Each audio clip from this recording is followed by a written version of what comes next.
انسان کو یاد کرایا ہے کہ تو نے عبادت اپنے رب کی کرنی ہے، اور فرمایا رب تمہارا وہ ہے جس نے تمہارے لیے زمین کو فرش بنایا ہے، آسمان کو چھت بنایا ہے، اور آسمان سے پانی برسا کے تو زمین سے پھل اگائے ہیں، رزق لکم، وہ بھی تیرے کھانے کے لیے اگائے ہیں۔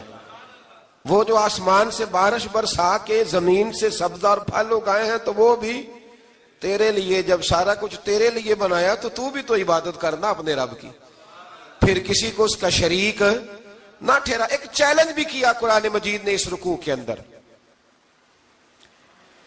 کہا کرتے تھے مکے کے لوگ کہ آپ قرآن مجید کی آیتیں نبی کریم علیہ السلام سے کہا کرتے تھے کہ معاذ اللہ آپ خود بناتے ہیں، بنا کے لاتے ہیں۔ تو اللہ کریم نے فرمایا وَإِن كُنتُمْ فِي رَيْبٍ مِّمَّا نَزَّلْنَا عَلَىٰ عَبْدِنَا فَأْتُوا بِسُورَةٍ مِّن مِّثْلِهِ، اگر تمہیں شک ہو نا اس میں جو ہم نے بندہ خاص پہ نازل کیا ہے تو تم بھی اس جیسی ایک صورت بنا کے لاؤ۔ پڑھے لکھے تو تم بھی ہو نا، مکے میں تم بھی رہتے ہو، تو ایک صورت بنا کے لاؤ۔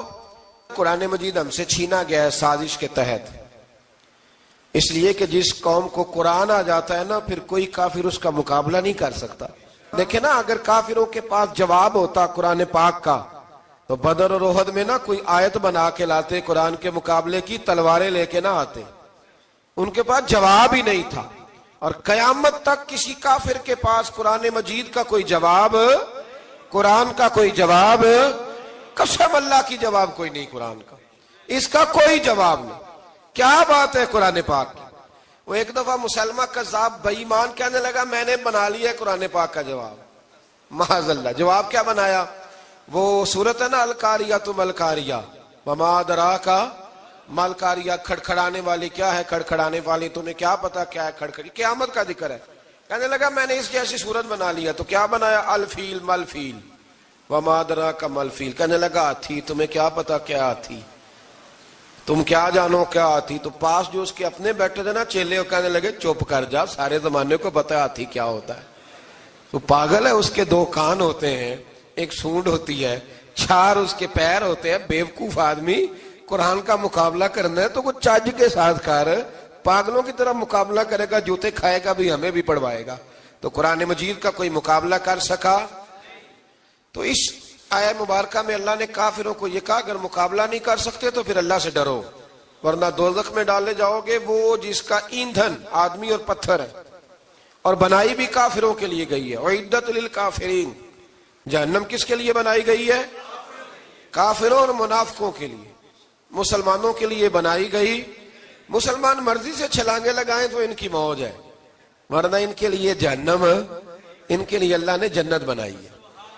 اور یہ بات کرتے ہی رب کریم نے فرمایا اے محبوب علیہ السلام مومنوں کو خوشخبری دے دیں کہ اللہ نے ان کے لیے جنت بنائی ہے، اس میں باغات ہیں، انہیں رزق دیا جائے گا کھانے کے لیے، اور اس میں انہیں پاکیزہ بیویاں دی جائیں گی، اور پھر وہ اس میں ہمیشہ رہیں گے، انہیں اس سے نکالا نہیں جائے گا۔ آگے جو آیات کریمہ ہے نا اس کے اندر اللہ تبارک و تعالیٰ نے فرمایا ہے کہ اللہ حیا نہیں کرتا سمجھانے کے لیے، مچھر کی مثال بھی دینی پڑے۔ فرمایا قرآن سے کچھ لوگ ہدایت حاصل کرتے ہیں اور کچھ گمراہ ہو جاتے ہیں۔ جب لوگ اپنی مرضی کی تشریحات چاہتے ہیں تو گمراہ ہوتے ہیں، اور جب قرآن کو رسول اللہ صلی اللہ علیہ وسلم اور امت مسلمہ کی تشریحات کی روشنی میں سمجھتے ہیں تو پھر اللہ ہدایت عطا فرماتا ہے۔ پھر اللہ تبارک و تعالیٰ نے آگے ارشاد فرمایا حضرت آدم کی پیدائش کا واقعہ۔ کچھ مفسرین نے لکھا اللہ نے مشورہ کیا تھا فرشتوں سے، وَإِذْ قَالَ رَبُّكَ لِلْمَلَائِكَةِ إِنِّي جَاعِلٌ فِي الْأَرْضِ خَلِيفَةً، لیکن کچھ مفسرین کہتے ہیں کہ اللہ کو ضرورت نہیں فرشتوں سے مشورہ کرنے کی، اللہ نے فرشتوں سے مشورہ نہیں کیا، بلکہ رب نے انہیں آگاہ فرمایا تھا کہ میں لگا ہوں زمین پہ اپنا نائب بنانے، میں خلافت دینے لگا ہوں زمین پہ۔ اب یہ تو دینے والی کی مرضی ہے نا اس نے کس کو دینی ہے، یہ تو دینے والے کی مرضی ہے نا اس نے۔ تو کچھ لوگ کہتے ہیں کہ دینے والے سے زیادہ ہمیں پتہ ہے، تو فرشتوں کو بھی یہ اجتہادی خطا ہو گئی، کہنے لگے یا اللہ اسے نہ بنانا، یہ فساد کرے گا، یہ خون ریزیاں کرے گا۔ تو اللہ نے فرمایا جو میں جانتا ہوں وہ تم، اللہ اکبر۔ امام راضی فرماتے جب رمضان آتا ہے تو اللہ فرشتوں سے کہتا ہے ذرا یہ کھول کے دروازے دیکھو نا یہ زمین پہ کیا کر رہے ہیں، تم تو کہتے تھے فساد کریں گے اور یہ سارے تراویحاں پڑھ رہے ہیں، تم تو گویا کہتے تھے فساد کریں گے، اور یہ تو دیکھو گویا رمضان کے روزے رکھ رہے، یہ تو میری یاد میں نکلے ہوئے۔ تم کچھ کہتے تھے اور دیکھو میں نے تمہیں کہا تھا نا جو میں جانتا ہوں وہ تم۔ اللہ نے پھر حضرت آدم علیہ السلام کو تمام زمانے کے علوم عطا کیے، علم سکھا لیا۔ تو فرشتوں سے کہا تم بھی ان چیزوں کے نام بتاؤ، تو وہ بتا سکے نہیں۔ اللہ نے فرمایا اب اس طرح کرو، آدم کو سجدہ کرو۔ سب نے سجدہ کیا سوائے، وہ کہنے لگا یا اللہ صرف تجھے ہی کرنا ہے، کرنا بھی صرف اللہ کو چاہیے، پر رب کے آگے بھی جھکنا چاہیے، اور جس کے سامنے رب جھکائے نا وہاں بھی۔ اور یہ جو عاجزی ہے نا، یہ جو جھکنا ہے، یہ علم کے آگے ہے۔ ہماری مصیبت یہ ہے کہ ہم علم کے آگے بھی گردن جھکانے کو تیار نہیں ہوتے، وہاں بھی ہم خود عالم فاضل بن جاتے ہیں۔ تو فرمایا کہ سب سے کہا سجدہ کرو، سب نے سجدہ کیا سوائے ابلیس کے۔ تو پھر ہوا کیا، وکان من الکافرین، وہ کافروں میں سے ہو گیا۔ پھر اللہ نے حضرت آدم کو اور جناب حوا کو نا مقام دے دیا جنت میں رہنے کے لیے، اور کہا سارا کچھ کھانا، درخت کے قریب نہ جانا۔ ابھی آپ کسی سے کہہ دیں تھوڑا سا کہ پیچھے نہ دیکھنا، یعنی اگر میری سمجھ لیں ادب کی وجہ سے کوئی 1.5-2 منٹ یا 6 منٹ نہیں بھی نہ دیکھے گا تو سوچے گا ضرور کہ پتہ نہیں اب پیچھے کیا ہے، مصیبت کیا ہے۔ یعنی آپ کہہ کے دیکھ لیں کسی کو، پیچھے نہ دیکھنا، فطرت ہے نا انسان کی، وہ جستجو کرتا ہے، کہا اس درخت کے پاس نہ جانا۔ تو حضرت حوا سلام اللہ علیہ کہتے ہیں دل میں خیال رہتا تھا کہ آخر ہے کیا درخت کے پاس۔ یہی انسان کا عقیدہ توحید ہے کہ جہاں سے رب منع کر دے وہاں وہ منع ہو جائے، اور یہ ان کی خطا نہیں تھی، یہ اللہ کی حکمت تھی، چونکہ رب نے تو پہلے کہہ دیا تھا بنایا ہی زمین کے لیے، تو یہ تو سارا کچھ ہونا تھا تو زمین پہ آنا تھا نا۔ تو حضرت حوا اور جناب آدم کے پاس شیطان آیا، اب اس کو نکال تو دیا تھا پر ابھی اس کا جنت میں آنا جانا بند نہیں ہوا تھا، یہ بھی اللہ کی حکمت تھی۔ تو وہ کہنے لگا تمہیں پتہ ہے بعد میں مر جاؤ گے؟ تو حضرت حوا کہنے لگی کیا موت بھی آئے گی؟ کہاں، اس کی تکلیف بھی بڑی ہوگی، تو پھر بچیں گے کیسے؟ تو کہنے لگے پھل کھا لو اس درخت کا۔ تو بچنے کے لیے پھل کھایا تھا، جس طرح لوگ آج بہت سارے کام بچنے کے لیے کرتے ہیں پر بچ سکتے، بچنے کے لیے پھل کھایا۔ تو اللہ نے فرمایا زمین پہ چلے جاؤ۔ تو حضرت آدم زمین پہ آئے، پھر کئی 100 سال روتے رہے۔ فَتَلَقَّى آدَمُ مِن رَبِّهِ کَلِمَاتٍ، تو پھر اللہ نے خود ہی جناب آدم کو کچھ کلمے سکھائے۔ علامہ اسماعیل لکی فرماتے ہیں وہ کلمے یہ تھے کہ حضرت آدم نے میرے نبی کا وسیلہ پیش کیا، اللہ کریم نے جناب آدم کی دعا کو مقبول فرما لیا۔ پھر آگے بنی اسرائیل کا ذکر آ جاتا ہے۔ اللہ تعالیٰ نے بنی اسرائیل، آج آپ اسی قوم کو یہودی کہتے ہیں، ان کو اللہ نے اس زمانے میں فضیلت عطا کی تھی بہت زیادہ۔ تو عرب کے اندر جب نبی پاک علیہ السلام نے اعلان نبوت کیا تو کچھ لوگوں نے یہ کہہ دیا کہ اگر یہ یہودی کلمہ پڑھ لیں گے تو ہم بھی پڑھ لیں گے۔ تو پھر اللہ نے انہیں یاد کرایا کہ تم اصل میں کیا ہو، تمہیں کلمہ پڑھنا چاہیے۔ تو اہل یہود کا تذکرہ کرتے کرتے رب کریم نے ایک بات یہ بھی ارشاد فرمائی کہ تم لوگوں کو تو کہتے رہے ہو کہ وہ نبی آنے والے ہیں، وہ نبی آنے والے ہیں، اور جب آ گئے ہیں تو ماننے کو تیار نہیں ہو۔ تو فرمایا تأمرون الناس بالبر وتنسون انفسکم وانتم تتلون الکتاب، لوگوں کو بھلائی کا حکم دیتے ہو اور اپنے آپ کو بھول جاتے ہو، افلا تعقلون، تمہیں عقل نہیں؟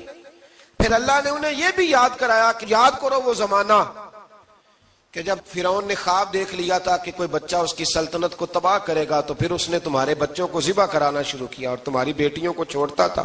فرمایا یہ بھی تو تم نے دیکھا، میں نے تمہیں پھر تم سے کہا جہاد کرو قوم عمالقہ کے خلاف، تو مقام طیہ میں جا کے یہ لوگ کہنے لگے ہم سے جہاد نہیں ہوتا۔ اللہ نے انہیں ایک میدان میں قید کر دیا۔ بڑی دلچسپ بات، قید تو لوگ ہوتے ہیں نا چار دیواری میں، تو اللہ نے بنی اسرائیل والوں کو جب انہوں نے کہا ہم جہاد نہیں کریں گے تو اللہ نے میدان میں قید کر دیا۔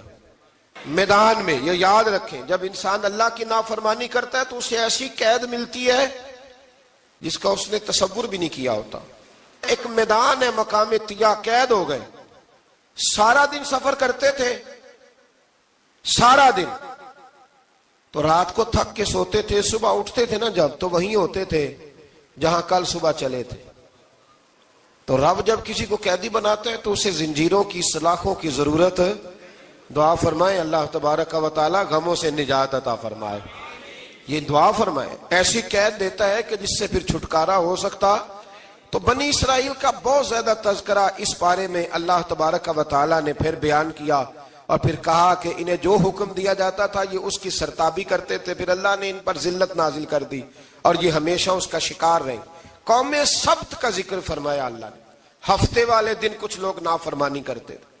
ہمارے بھی ہیلے بہانے ہیں نا آج کل کاروبار میں، تو اسی سپارے کی آیت نمبر 65 کے اندر اللہ تعالیٰ نے حضرت داؤد کی قوم کا ذکر کیا کہ اللہ نے انہیں حکم دیا تھا کہ ہفتے والے دن مچھلیاں نہیں پکڑنی، تو وہ کہتے تھے چلو ہاتھ لگا کے نہیں پکڑنی، ہاتھ لگا کے۔ وہ ہمارے لوگ ہیلے بہانے تلاش کر لیتے ہیں نا، وہ بڑے جناب انشورنس والا آ گیا، اب وہ بینک والا آ گیا، وہ فلانے صاحب آ گئے، وہ تروڑ مروڑ کے کہانیاں باتیں، اور پھر ہمیں بھی رستے مل جاتے ہیں بچنے کے۔ مفتی صاحب نے کہہ دیا تھا، ایک مولانا سے میں نے ان کو کہا ہفتے والے دن مچھلیاں نہیں پکڑنی، کہا نہیں پکڑتے، چھوٹے چھوٹے حوض بنا لیے۔ تو مچھلیاں زیادہ آتی تھی اس دن، یہ بھی اللہ کی قدرت تھی۔ نماز کے وقت گاہک زیادہ آتے ہیں، یہ اس کی قدرت ہوتی ہے۔ تو وہ مچھلیاں حوض میں جمع ہو جاتی ہیں، یوں سمجھ لیں کہ جال انہوں نے لگا لیے ہوئے تھے، تو جال میں وہ پھنستی رہتی تھی، حوضوں میں آتی رہتی تھی۔ ہفتے کو نہیں پکڑتے تھے، اتوار کو پکڑ لیتے تھے، تو پھر اللہ نے انہیں سزا دی۔ فرمایا تماشے کرتے ہو اللہ کے حکم کے ساتھ؟ کیا سزا دی؟ فَقُلْنَا لَهُمْ كُونُوا قِرَادَةً خَاسِئِينَ، فرمایا بندر بن جاؤ دھتکارے ہوئے۔ جو رزق حرام طریقے سے کماتے تھے رب انہیں بندر بنا دیتا تھا۔ ابھی بھی میں نے دیکھے ہیں بڑے بڑے تاجر پاگلوں جیسی زندگی گزار رہے ہیں، نفسیاتی طور پہ سکون نہیں ہے، کروڑوں روپیہ پڑا ہے۔ کیوں؟ اس لیے کہ رب کے بتائے ہوئے طریقے کے مطابق تجارت نہیں کرتے۔ آگے ایک اور دلچسپ بات آ گئی، بنی اسرائیل کے اندر نا ایک شخص نے اپنے چچا کو قتل کر دیا جائیداد کے لیے۔ یہ دیکھیں کب سے لوگ جائیداد کے لیے قتل کرتے آ رہے ہیں۔ چچا کو قتل کر دیا، اور قتل کر کے حضرت موسیٰ علیہ السلام کے پاس آئے کہ میرے چچا کو کسی نے قتل کر دیا ہے، تو بتائیں کیا کرنا ہے؟ تو آپ نے فرمایا کہ گائے ذبح کرو، اور اس کا ایک ٹکڑا مقتول کو مارو، مرنے والے کو، وہ خود اٹھ کے بتا دے گا مجھے کس نے قتل کیا ہے۔ اب ارادہ نہیں تھا گائے ذبح کرنے کا، تو بہانے کرنے لگے۔ ارادہ نہیں نہ ہوتا تو پھر کیا ہوتے ہیں؟ کہنے لگے گائے کس طرح کی ہو، بوڑھی ہو کہ بچی ہو، رنگ کیسا ہو، جوان ہو کہ چھوٹی ہو، حال میں ایک دفعہ چلنا سیکھ گئی ہو یا ابھی نہ سیکھی ہو۔ تو بتاتے گئے تو رب بھی شرطیں بیان کرتا گیا، گہرے زرد رنگ کی ہو، حال کے اندر اسے نہ چلایا گیا ہو، پانی نہ نکالا گیا ہو، نہ بچی ہو نہ جوان ہو، اس کے درمیان ہو۔ یہ ساری شرطیں کہاں پائی جاتی تھی؟ حضرت موسیٰ علیہ السلام کی قوم کا ایک شخص تھا جو اللہ کا ولی تھا۔ وہ جب انتقال کرنے لگا نا، اللہ اکبر، دیکھو رب ولیوں کی اولادوں پر بھی کتنا فضل فرماتا ہے۔ وہ جب انتقال کرنے لگا تو ایک اس کے پاس چھوٹی سی بچیا تھی، گائے کی بچی، اس نے جنگل میں چھوڑ دی۔ کہنے لگا یا اللہ میں تیرے نام پہ چھوڑتا ہوں، میرا بچہ جوان ہو جائے تو اسے دے دینا، اور تو سرمایہ ہی کوئی نہیں۔ بچہ بڑا ہوا تو بچہ بھی بڑا نیک تھا، اپنی ماں کا بڑا فرما بردار تھا۔ اس کی ماں نے کہا بیٹا تیرے باپ نے ایک گائے چھوڑی تھی۔ تو بچہ جنگل میں گیا اور جا کے کہنے لگا اے اللہ میری گائے مجھ سے ملا دے۔ تو رب کریم نے وہ گائے واپس کر دی، وہ گائے گھر لے آیا۔ اب وہ کہنے لگا اماں بیچ دوں، تو اماں کہنے لگی بیٹا میرے پوچھے بغیر نہ بیچنا۔ کئی دفعہ گاہک لگے پر اس نے کہا جب تک میری اماں نہ کہے گی میں بیچوں گا۔ ادھر بنی اسرائیل والے شرطیں جتنی گائے کے بارے میں پوچھ چکے تھے وہ ساری اسی گائے میں پائی جاتی تھی۔ تو یہ ڈھونڈتے ڈھونڈتے وہاں پہنچ گئے، تو کہنے لگے گائے چاہیے۔ تو اس نے کہا بھی تمہاری مرضی سے نہیں، قیمت میری مرضی کی۔ ایک مفسر نے تو یہاں تک لکھا ہے کہ اس نے کہا گائے ذبح کر کے نا، تو جتنا گائے کے اندر گوشت ہوگا نا اتنا ہی کھال کے اندر تو مجھے مال بھر کے دو گے، اتنے سکے بھر کے دو گے، اتنی اشرفیاں بھر کے دو گے تو پھر تمہیں گائے دوں گا۔ تو پھر یہ گائے انہیں ملی اور یہ گائے لے کر کے آئے۔ زیادہ سوالات نہ کرتے تو زیادہ الجھتے نہ۔ ہم بھی دین کے معاملے میں بڑے سوال جواب کرتے ہیں، اتنا سوال کریں جتنی اس کی ضرورت ہے۔ ان لوگوں نے سوالات زیادہ کیے تو پھر الجھ زیادہ گئے۔ تو میرے بھائی اس کا ذکر بھی اللہ تبارک و تعالیٰ نے پہلے پارے کے اندر بیان فرمایا۔ پھر اللہ کریم نے فرمایا کہ کچھ ایسے لوگ بھی ہیں یہودیوں میں سے جن کا دعویٰ ہو گیا ہے کہ ہم اللہ کے بڑے پیارے ہیں، فرمایا یہ صرف ان کے منہ کی باتیں، یہ تو قیامت میں پتہ چلے گا نا کہ اللہ کا پیار کس کے ساتھ زیادہ ہے۔ اور پھر یہ بھی یہودیوں نے دعویٰ کیا ہے، اسی پارے میں اللہ فرماتے ہیں کہ ان کا دعویٰ ہے کہ ہم اللہ کے بڑے پیارے ہیں، جنت میں ہم ہی جائیں گے، تو اللہ فرماتے ہیں پھر مرنے کی دعا تو کرو، جنت میں تو مر کے جانا ہے نا۔ لیکن رب فرماتے ہیں یہ کبھی مرنے کی دعا نہیں کریں گے، اس لیے کہ انہیں پتہ ہے کہ ہم نے آخرت کے لیے کیا بھیجا۔ لیکن جی پہلا حکم آ گیا یا ایھا الذین آمنوا کہہ کے، پہلی آیت قرآن پاک کی پہلے سپارے میں پہلی آیت جس میں اللہ نے کہا یا ایھا الذین آمنوا، تو پہلا حکم آمنوا کہہ کے آیت نمبر 104 میں جو اللہ نے حکم دیا ہے نا، وہ نبی پاک کی تعظیم کا حکم ہے۔ پہلا حکم ہی اللہ نے حضور کی عزت اور ناموس کا ارشاد فرمایا، پہلا اس ترتیب کے لحاظ سے۔ وہ ہوا یہ کہ جب نبی پاک کو بات ارشاد کرتے تو صحابہ کرام اٹھ کے عرض کرتے رائینا یا رسول اللہ، حضور سمجھ نہیں آئی ذرا رعایت کر دیں۔ تو یہودیوں کی عبرانی زبان کے اندر نہ ذرا کھینچ کے پڑھتے تھے رائینا، تو اس کا معنی بنتا تھا معاذ اللہ اے ہمارے چرواہے، بکریاں چرانے والے کو بھی وہ رائینا کہتے تھے۔ تو جب صحابہ یہ کہنے لگے تو اللہ نے منع ہی کر دیا، فرمایا میرے محبوب کے غلاموں، اس لفظ کے پیچھے چھپ کے، اس لفظ کے پیچھے چھپ کے لوگ میرے نبی کی بے ادبی کر جاتے ہیں، تو جس لفظ کا کوئی ایک معنی بے ادبی والا بنتا ہو وہ لفظ بھی میرے نبی کے لیے نہ کہو، لفظ وہ والے کہو جس میں کوئی بے ادبی کا معنی نکلے نہ۔ یہاں لوگوں نے بڑے بڑے لفظ نہیں بول دیے، پھر کہتے میرا مطلب یہ تھا، میرا مطلب وہ تھا، تو نے وہ لفظ بولا کیوں جس کا کوئی غلط مطلب بھی نکل سکتا تھا۔ اللہ نے فرمایا یا ایھا الذین آمنوا لا تقولوا رائینا، اے ایمان والو رائینا کہو ہی نہ۔ تو یا اللہ کیا کہیں؟ فرمایا وقولوا انظرنا، تم کہو یا رسول اللہ ایک نظر فرمائیے، انداز دیکھیے، انظرنا ایک نظر۔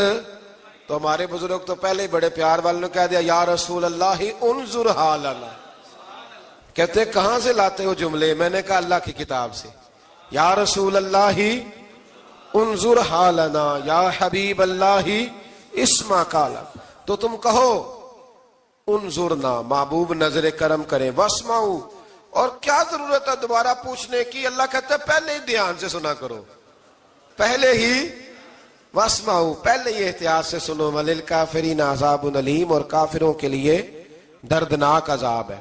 لے جی اسی پارے میں اللہ تبارک و تعالیٰ نے پھر اہل یہود کا ذکر کیا، تو یہود کہنے لگے کہ ہم حضرت ابراہیم کے ماننے والے ہیں، تو اللہ کریم نے وہ بھی ذکر کیا کہ میں نے تو ابراہیم کو آزمایا ہے، وَإِذِ ابْتَلَىٰ إِبْرَاهِيمَ رَبُّهُ بِكَلِمَاتٍ فَأَتَمَّهُنَّ، ہم نے ابراہیم کو کچھ چیزوں سے آزمایا ہے، وہ ہماری آزمائش پہ پورے اترے۔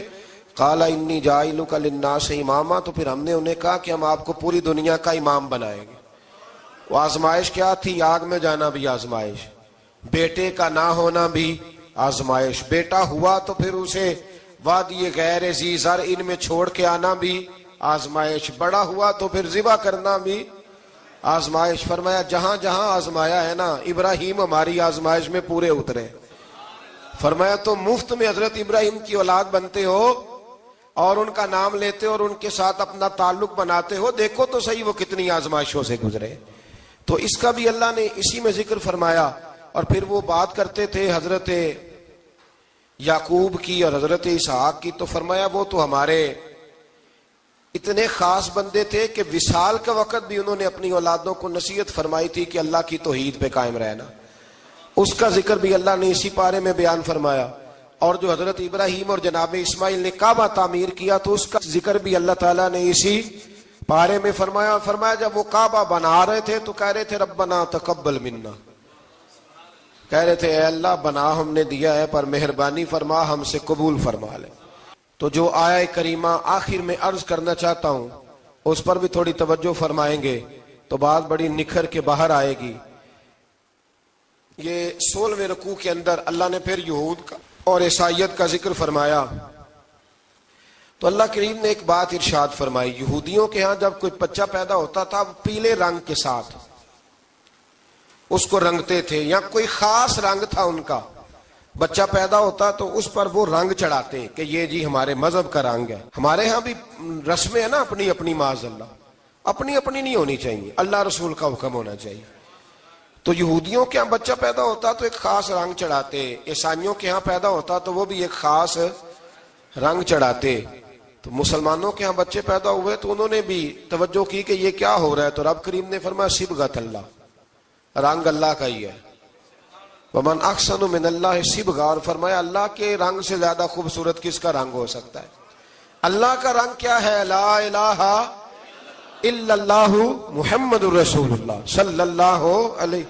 فرمایا نیلے پیلے کالے رنگ نہ چڑھاؤ، اپنے ذہن پر توحید و رسالت کا رنگ چڑھاؤ. یہ سب سے بہترین رنگ ہے. اگر تمہارے ذہنوں پر رب رسول کی توحید کا رنگ چڑھ گیا تو یہ وہ والا رنگ ہے، پھر تمہیں کسی اور رنگ کی طرف جانے کی ضرورت نہیں پڑے گی. تو فرمایا رنگ وہ پیدا کرو جو توحید کا ہے، رسالت کا ہے، اس رنگ کی توجہ کرو. قرآن مجید کے اس پارے میں اللہ کریم نے مختلف باتیں بیان کر کے آخری رکوع میں یہ جو رنگ کا ذکر فرمایا نا، تو یہ لگتا ہے پورے پارے کا خلاصہ ہے کہ رب کریم نے فرمایا اصل بات یہ ہے کہ تمہاری سوچوں پہ رب رسول کی توحید و رسالت کا رنگ ہونا چاہیے. ہر وقت بچہ پیدا ہو، کوئی دنیا سے جائے تو رنگ کس کا ہونا چاہیے؟ اللہ رسول کے. اور فرمایا رب تمہارا وہ ہے جس نے تمہارے لیے زمین کو فرش بنایا ہے، آسمان کو چھت بنایا ہے، اور آسمان سے پانی برسا کے تو زمین سے پھل اگائے ہیں، رزقا لکم، وہ بھی تیرے کھانے کے لیے اگائے ہیں.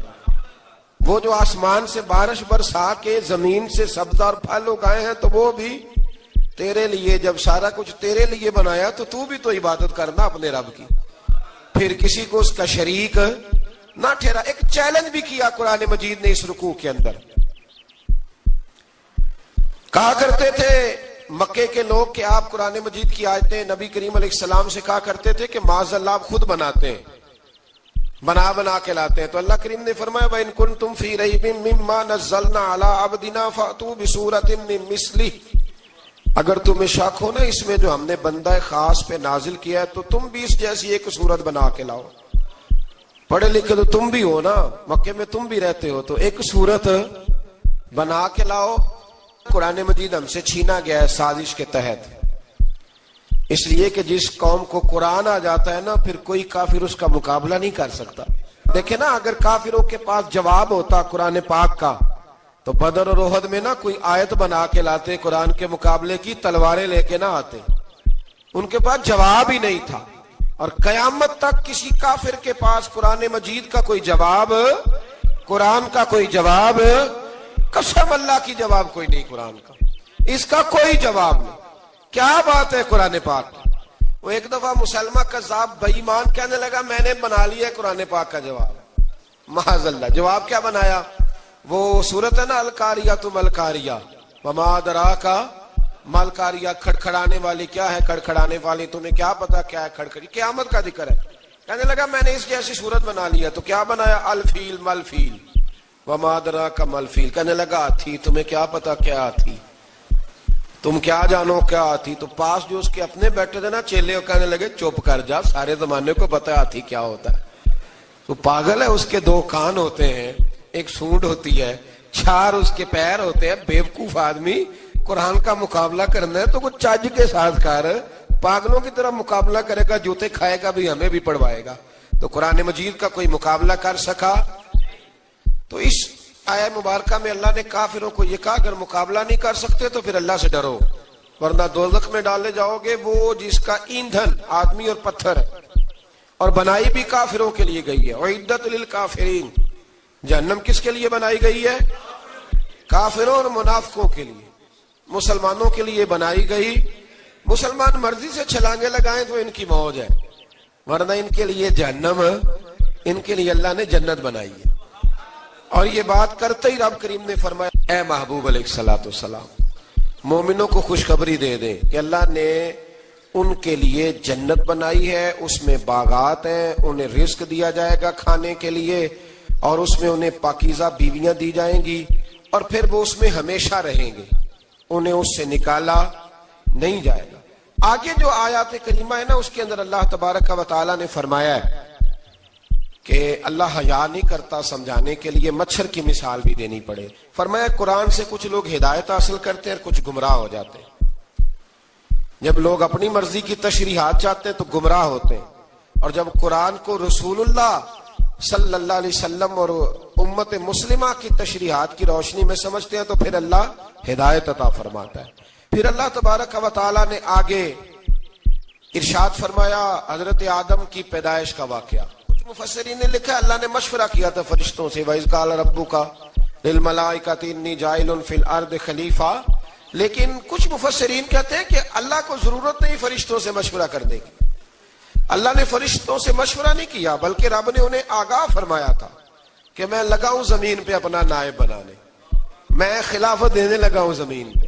اب یہ تو دینے والی کی مرضی ہے نا اس نے کس کو دینی ہے، یہ تو دینے والے کی مرضی ہے نا اس نے۔ تو کچھ لوگ کہتے ہیں کہ دینے والے سے زیادہ ہمیں پتہ ہے، تو فرشتوں کو بھی یہ اجتہادی خطا ہو گئی، کہنے لگے یا اللہ اسے نہ بنانا، یہ فساد کرے گا، یہ خون ریزیاں کرے گا۔ تو اللہ نے فرمایا جو میں جانتا ہوں وہ تم، اللہ اکبر۔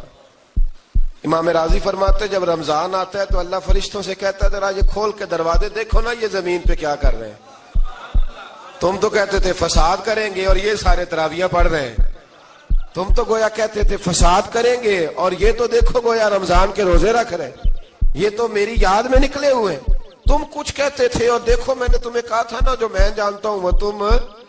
اللہ نے پھر حضرت آدم علیہ السلام کو تمام زمانے کے علوم عطا کیے، علم سکھا لیا۔ تو فرشتوں سے کہا تم بھی ان چیزوں کے نام بتاؤ، تو وہ بتا سکے نہیں۔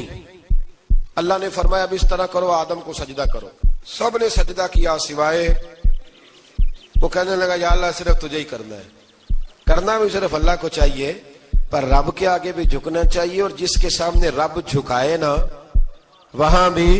اور یہ جو عاجزی ہے نا، یہ جو جھکنا ہے یہ علم کے آگے ہے۔ ہماری مصیبت یہ ہے کہ ہم علم کے آگے بھی گردن جھکانے کو تیار نہیں ہوتے، وہاں بھی ہم خود عالم فاضل بن جاتے۔ تو فرمایا کہ سب سے کہا سجدہ کرو، سب نے سجدہ کیا سوائے ابلیس کے۔ تو پھر ہوا کیا وکان من الکافرین، وہ کافروں میں سے ہو گیا۔ پھر اللہ نے حضرت آدم کو اور جناب حوا کو نا مقام دے دیا جنت میں رہنے کے لیے، اور کہا سارا کچھ کھانا، درخت کے قریب نہ جانا۔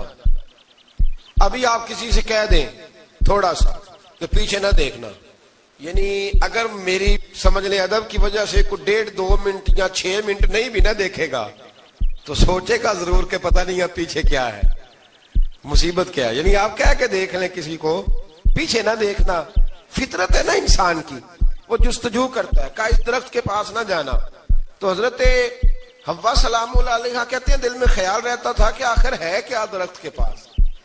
یہی انسان کا عقیدہ توحید ہے کہ جہاں سے رب منع کر دے وہاں وہ منع ہو جائے، اور یہ ان کی خطا نہیں تھی، یہ اللہ کی حکمت تھی، چونکہ رب نے تو پہلے کہہ دیا تھا بنایا ہی زمین کے لیے، تو یہ تو سارا کچھ ہونا تھا تو زمین پہ آنا تھا نا۔ تو حضرت حوا اور جناب آدم کے پاس شیطان آیا، اب اس کو نکال تو دیا تھا پر ابھی اس کا جنت میں آنا جانا بند نہیں ہوا تھا، یہ بھی اللہ کی حکمت تھی۔ تو وہ کہنے لگا تمہیں پتہ ہے بعد میں مر جاؤ گے؟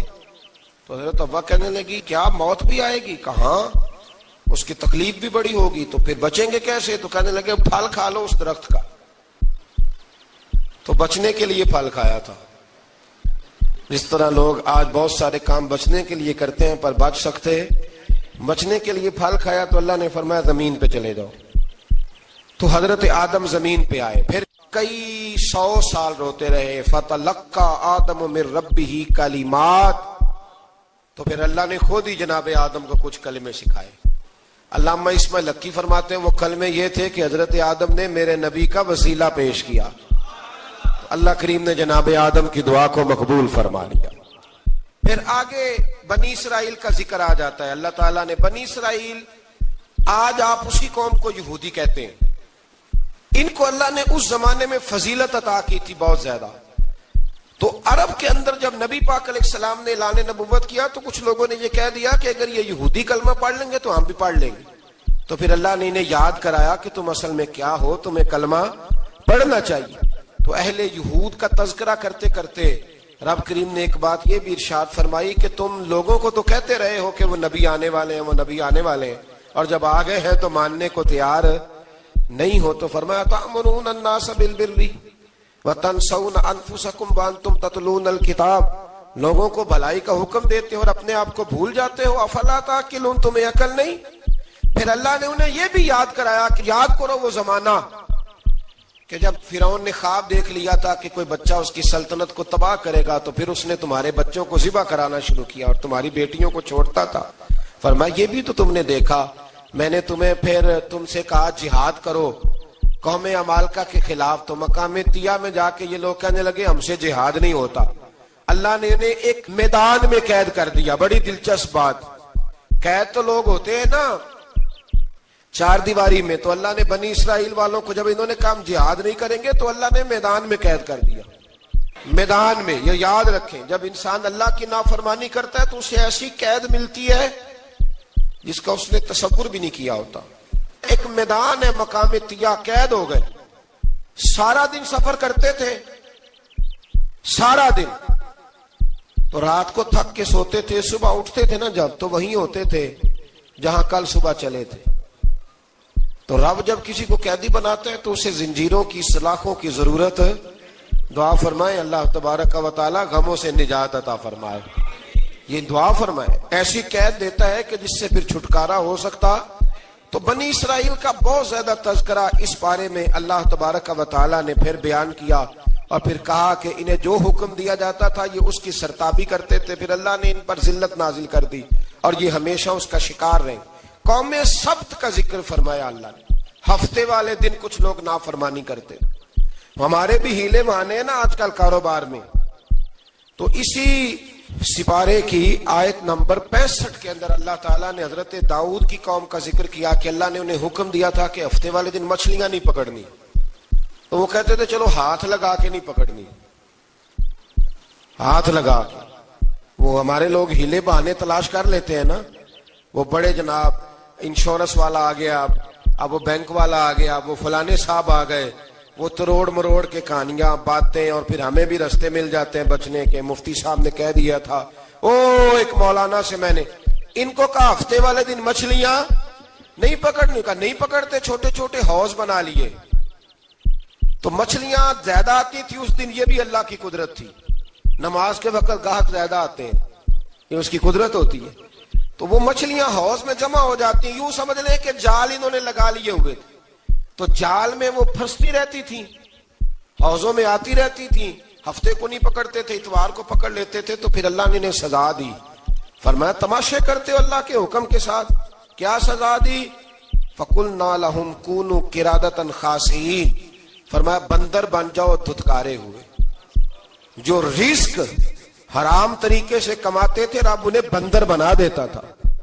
ابھی بھی میں نے دیکھے ہیں بڑے بڑے تاجر پاگلوں جیسی زندگی گزار رہے ہیں، نفسیاتی طور پہ سکون نہیں ہے، کروڑوں روپیہ پڑا ہے۔ کیوں؟ اس لیے کہ رب کے بتائے ہوئے طریقے کے مطابق تجارت نہیں کرتے۔ آگے ایک اور دلچسپ بات آ گئی، بنی اسرائیل کے اندر نا ایک شخص نے اپنے چچا کو قتل کر دیا جائیداد کے لیے۔ یہ دیکھیں کب سے لوگ جائیداد کے لیے قتل کرتے آ رہے ہیں۔ چچا کو قتل کر دیا، اور قتل کر کے حضرت موسیٰ علیہ السلام کے پاس آئے کہ میرے چچا کو کسی نے قتل کر دیا ہے، تو بتائیں کیا کرنا ہے؟ تو آپ نے فرمایا کہ گائے ذبح کرو، اور اس کا ایک ٹکڑا مقتول کو مارو، مرنے والے کو، وہ خود اٹھ کے بتا دے گا مجھے کس نے قتل کیا ہے۔ اب ارادہ نہیں تھا گائے ذبح کرنے کا، تو بہانے کرنے لگے۔ ارادہ نہیں نہ ہوتا تو پھر کیا ہوتے ہیں؟ کہنے لگے گائے کس طرح کی ہو، بوڑھی ہو کہ بچی ہو، رنگ کیسا ہو، جوان ہو کہ چھوٹی ہو، حال میں ایک دفعہ چلنا سیکھ گئی ہو یا ابھی نہ سیکھی ہو، تو بتاتے گئے۔ تو رب بھی شرطیں بیان کرتا گیا، گہرے زرد رنگ کی ہو، حال کے اندر اسے نہ چلایا گیا ہو، پانی نہ نکالا گیا ہو، نہ بچی ہو نہ جوان ہو، اس کے درمیان ہو۔ یہ ساری شرطیں کہاں پائی جاتی تھیں؟ حضرت موسیٰ علیہ السلام کی قوم کا ایک شخص تھا جو اللہ کا ولی تھا۔ وہ جب انتقال کرنے لگا نا، اللہ اکبر، دیکھو رب ولیوں کی اولادوں پر بھی کتنا فضل فرماتا ہے۔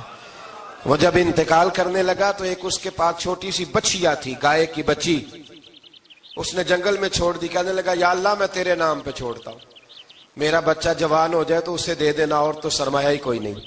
بچہ بڑا ہوا تو بچہ بھی بڑا نیک تھا، اپنی ماں کا بڑا فرما بردار تھا۔ اس کی ماں نے کہا بیٹا تیرے باپ نے ایک گائے چھوڑی تھی، تو بچہ جنگل میں گیا اور جا کے کہنے لگا اے اللہ میری گائے مجھ سے ملا دے۔ تو رب کریم نے وہ گائے واپس کر دی، وہ گائے گھر لے آیا، اب وہ کہنے لگا اماں بیچ دوں، تو اماں کہنے لگی بیٹا میرے پوچھے بغیر نہ بیچنا۔ کئی دفعہ گاہک لگے پر اس نے کہا جب تک میری اماں نہ کہے گی میں بیچوں گا۔ ادھر بنی اسرائیل والے شرطیں جتنی گائے کے بارے میں پوچھ چکے تھے وہ ساری اسی گائے میں پائی جاتی تھی، تو یہ ڈھونڈتے ڈھونڈتے وہاں پہنچ گئے، تو کہنے لگے گائے چاہیے، تو اس نے کہا بھی تمہاری مرضی سے نہیں، قیمت میری مرضی کی۔ ایک مفسر نے تو یہاں تک لکھا ہے کہ اس نے کہا گائے ذبح کر کے نا، تو جتنا گائے کے اندر گوشت ہوگا نا اتنا ہی کھال کے اندر تو مجھے مال بھر کے دو گے، اتنے ہی سکے بھر کے دو گے، اتنی اشرفیاں بھر کے دو گے تو پھر تمہیں گائے دوں گا۔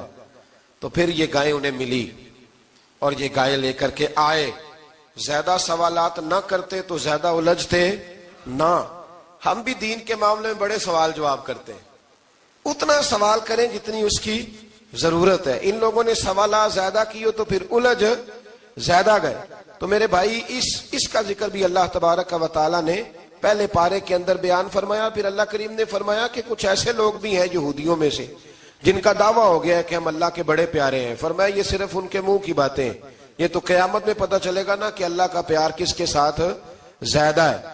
اور پھر یہ بھی یہودیوں نے دعویٰ کیا ہے، اسی پارے میں اللہ فرماتے ہیں کہ ان کا دعویٰ ہے کہ ہم اللہ کے بڑے پیارے ہیں، جنت میں ہم ہی جائیں گے۔ تو اللہ فرماتا ہے پھر مرنے کی دعا تو کرو، جنت میں تو مر کے جانا ہے نا۔ لیکن رب فرماتے ہیں یہ کبھی مرنے کی دعا نہیں کریں گے، اس لیے کہ انہیں پتہ ہے کہ ہم نے آخرت کے لیے کیا بھیجا۔ لیکن جی پہلا حکم آ گیا یا ایھا الذین آمنوا کہہ کے، پہلی آیت قرآن پاک کی پہلے سپارے میں پہلی آیت جس میں اللہ نے کہا یا ایھا الذین آمنوا، تو پہلا حکم آمنوا کہہ کے آیت نمبر 104 میں جو اللہ نے حکم دیا ہے نا وہ نبی پاک کی تعظیم کا حکم ہے۔